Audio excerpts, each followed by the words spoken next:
नमस्कार मित्रों, हमारी सीरीज चली एपिसोड नंबर 16 की, जिसमें हम बात कर रहे हैं भृगु संहिता की। भृगु संहिता के अंतर्गत आज हम बात करने जा रहे हैं वृश्चिक लग्न के नवम भाव में यदि मंगल स्थित हो तो उसके क्या फलादेश होंगे।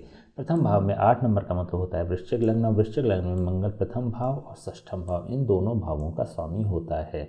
प्रथम भाव के सापेक्ष जब मंगल अपने स्थान से नवम स्थान पर स्थित हो जाता है, कुंडली के नवम भाव में स्थित हो जाता है और नीच का होकर स्थित हो जाता है, तो यह अशुभ फल प्रदान करने वाला ग्रह बन जाता है। लग्न के जितने भी कंटेंट्स हैं उसको नकारात्मकता प्रदान करने वाला बन जाता है। मंगल के जो कंटेंट्स होते हैं शूरता, वीरता, पराक्रम, आक्रामकता, क्रोध, धीरज और गंभीरता, इन सभी का नाश करने वाला बन जाता है, इनको कमजोर करने वाला बन जाता है। आपकी भीरु प्रवृत्ति करा देता है, डरपोक स्वभाव करा देता है। शूरता, वीरता, पराक्रम की आपके स्वभाव में कमी होती है, आप में पेशेंस की कमी होती है, धीरज की और गंभीरता की कमी कर देने वाला है, ऐसा मंगल हो जाता है। यहाँ पर मंगल नीच का होकर आपको पीड़ित भी करने वाला बन जाता है। नवम भाव होता है लगातार परिवर्तनों का कारक भाव।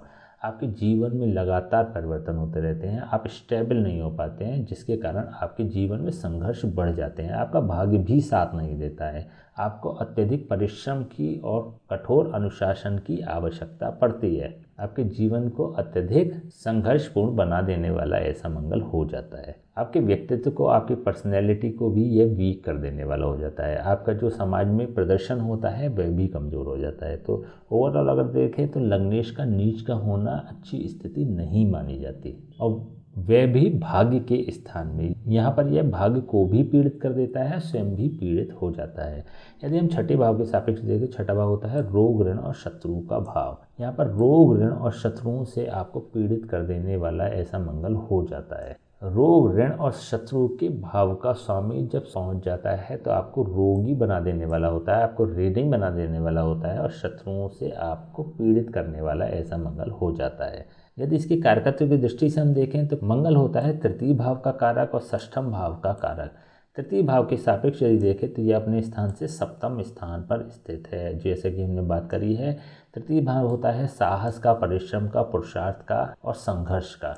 आपके संघर्ष को बढ़ा देने वाले ऐसे मंगल बन जाते हैं। मंगल की यहाँ से पूर्ण दृष्टि भाव पर भी पड़ेगी, जिससे कि यह आपके संघर्ष को अत्यधिक बढ़ा देने वाले भी बन जाते हैं। छठे भाव के सापेक्ष हम बात कर ही चुके हैं।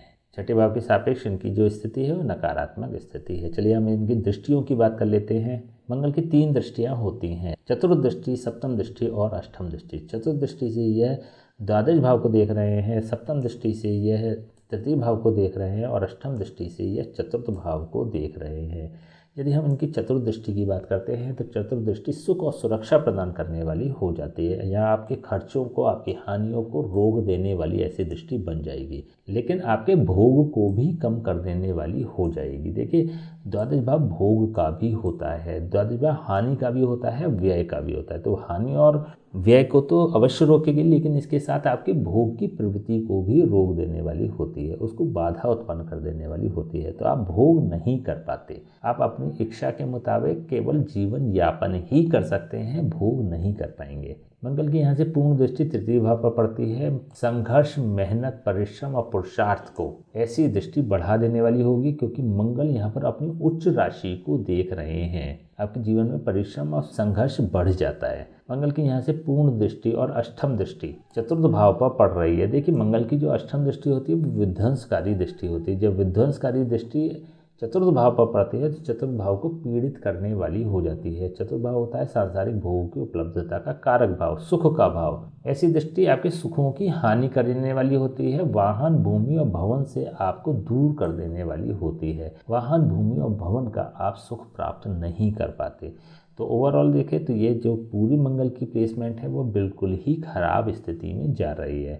ऐसे में आपको उपाय इसके करने बेहद आवश्यक हो जाते हैं। उपाय आपको क्या करने चाहिए? इसके प्रभाव को आपको मूव करा देना चाहिए। कहाँ मूव कराएंगे? फर्स्ट ऑफ ऑल आपको थर्ड हाउस में इसको मूव कराना चाहिए। महिलाएं अपने बाएं हाथ की कलाई में, पुरुष अपने दाएं हाथ की कलाई में तांबे का कड़ा मंगलवार के दिन कच्चे दूध एवं गंगा जल से धोकर धारण कर लें।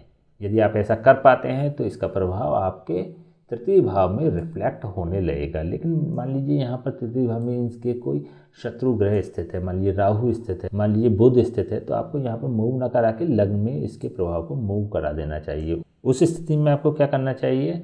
मंगल यंत्र गले में धारण करना चाहिए किसी ब्राह्मण से। इसको अभिमंत्रित करा के मंगलवार के दिन इसको गले में धारण कर लें, यह इसकी एक बेस्ट प्लेसमेंट हो जाएगी, बहुत आइडियल स्थिति हो जाएगी।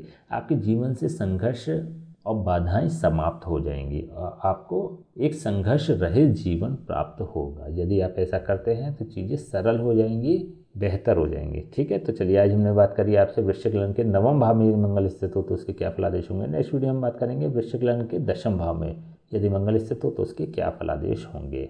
तब तक के लिए हमें आज्ञा दीजिए, नमस्कार।